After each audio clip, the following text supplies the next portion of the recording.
आज आप लोग देखिएगा,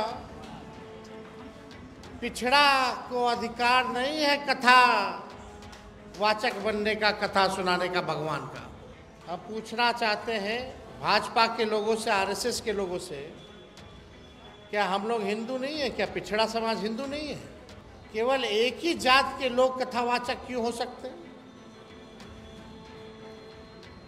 अगर कथावाचक बनता है तो उसका मुंडन करा दिया जाता है, सर जो है छील दिया जाता है और नाक रगड़वाया जाता है। हम जरूर भरोसा दिलाएंगे कि अगर बिहार में इस प्रकार का अगर काम कोई करेगा तो हम लोग छोड़ने वाले लोग नहीं हैं। इटावा में 2 यादव कथावाचकों और एक दलित कथावाचक के अपमान का मामला लगातार गर्म होता जा रहा है और इसकी गूंज अब उत्तर प्रदेश ही नहीं, बिहार तक सुनाई दे रही है। हम बताएंगे कि कैसे बिहार के बड़े नेता तेजस्वी यादव ने इस मामले पर तेज तर्रार बयान दिया है। तेजस्वी यादव ने सीधे कह दिया कि अगर ऐसा बिहार में हुआ होता तो छोड़ते नहीं।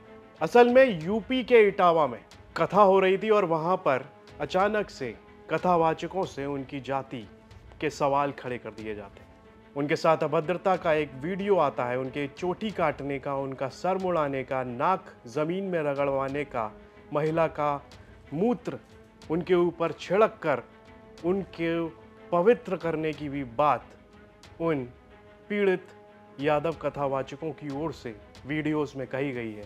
और उनके साथ में क्या क्या अभद्रता हुई ये भी अलग अलग वायरल वीडियोस में सभी ने देखा है। ये मामला लगातार तूल पकड़ा और अगले ही दिन अखिलेश यादव ने इन तीनों कथावाचकों को अपनी प्रेस कॉन्फ्रेंस में बुलाया। 51 हज़ार रुपए दिए, इन्हें शॉल उड़ाकर सम्मानित किया। और अब इस मामले पर जो दूसरा पक्ष है, उन्होंने कहा कि उनकी महिलाओं के साथ में ये लोग छेड़खानी कर रहे थे। इस पर पुलिस की जांच जारी है, सच सामने आएगा। वहीं पर इनकी ओर से कहा गया कि इन्होंने अपनी जाति नहीं छुपाई थी। इनके परिवार के लोग, इनके पड़ोसियों ने भी साफ कहा कि इन्होंने अपनी जाति नहीं छुपाई। उसके जुड़ी हुई खबरें हमने लगातार यूपी तक पर आपको दिखाई हैं और आपने देखी भी। लेकिन अब इस मामले में जो नया मोड़ आया है वो है उत्तर प्रदेश के करीबी राज्य बिहार से। तेजस्वी यादव साफ तौर पर कह रहे हैं कि अगर ऐसा बिहार में हुआ होता तो छोड़ते नहीं। सुनते हैं क्या कुछ कहा है तेजस्वी यादव ने। जो भी बिखरे हमारे लोग थे, हम लोगों की कोशिश है कि हम लोग सब लोगों को जोड़ करके एक ऐसा दल बनाएं कि कभी भी कोई गरीबों को अपमानित ना कर पाए। आज आप लोग देखिएगा, पिछड़ा को अधिकार नहीं है कथा वाचक बनने का, कथा सुनाने का भगवान का।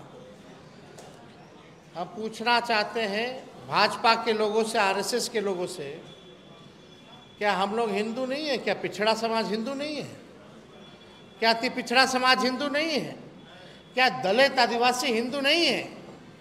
तो केवल कथा सुनाने के लिए केवल एक ही जात के लोग कथावाचक क्यों हो सकते हैं? अगर कथावाचक बनता है तो उसका मुंडन करा दिया जाता है, सर जो है छील दिया जाता है और नाक रगड़वाया जाता है। हम जरूर भरोसा दिलाएंगे कि अगर बिहार में इस प्रकार का अगर काम कोई करेगा तो हम लोग छोड़ने वाले लोग नहीं हैं। हम लोग बहुसंख्यक लोग हैं और आप देखिएगा कि पिछड़ा दान देने के लिए है, चढ़ावा चढ़ाने के लिए है, कथा सुनने के लिए भी है, लेकिन कथा सुनाने के लिए नहीं है। ये तो अन्याय है। तो हम लोग सब लोगों को एकजुट होने की जरूरत है। जो मौजूदा सरकार है, चाहे केंद्र में या राज्य में, सामंतवादियों ने कब्जा कर रखा है और बिहार से सामंतवाद को खत्म करके दिल्ली का भी सामंतवाद को हम लोग को खत्म करना पड़ेगा। हम लोग काम करने वाले लोग हैं। हम लोगों ने आरक्षण की सीमा बढ़ाई, हमारे 17 महीने की सरकार ने जाति आधारित गणना कराया। जब हम लोग 65% आरक्षण कर दिए तो यही भाजपा के लोग जो है आरक्षण को रोक करके कोर्ट कचहरी जो है वो जाने का काम किए, फंसा करके रखे। जहां पिछड़ों का बढ़ा, अति पिछड़ों का बढ़ा, दलित का बढ़ा, आदिवासी भाइयों का बढ़ा, अभी भी नीतीश कुमार जी चुप्पी साधे हुए। अब हमारे चाचा नीतीश कुमार जी अचेत अवस्था में है, अब उनसे बिहार संभाला नहीं जा रहा है। बिहार के पूर्व उप मुख्यमंत्री तेजस्वी यादव का ये तेज तर्रार बयान आपने सुना। सीधे तौर पर कह रहे हैं कि अगर ऐसा बिहार में हुआ होता तो छोड़ते नहीं। आगे चलते हैं और इसमें जो समझने की बात है वो ये कि दो जातियों के बीच में ये तकरार क्यों है, किस तरह का संदेश देने की कोशिश की जा रही है, राजनीति हो रही है। सपा प्रमुख अखिलेश यादव ने उन कथावाचकों को सम्मानित किया, तो वहीं पर बिहार से तेजस्वी यादव का ये बयान भी काफी कुछ कह रहा है। तो वहीं पर उत्तर प्रदेश में बीजेपी की ओर से इस पर बयान देने से बीजेपी नेता बच रहे हैं। हालांकि सुब्रत पाठक ने इस मामले पर कहा कि इटावा में कहा जाता है कि ये समाजवादी पार्टी का गढ़ है, तो इसकी योगी आदित्यनाथ जांच कराएं। सपा पर बीजेपी की ओर से आरोप लगाए जा रहे हैं कि इस मुद्दे को उठाकर कथावाचकों को अपनी प्रेस कॉन्फ्रेंस में बुलाकर उन्होंने इस मामले को राजनीतिक रूप दे दिया है।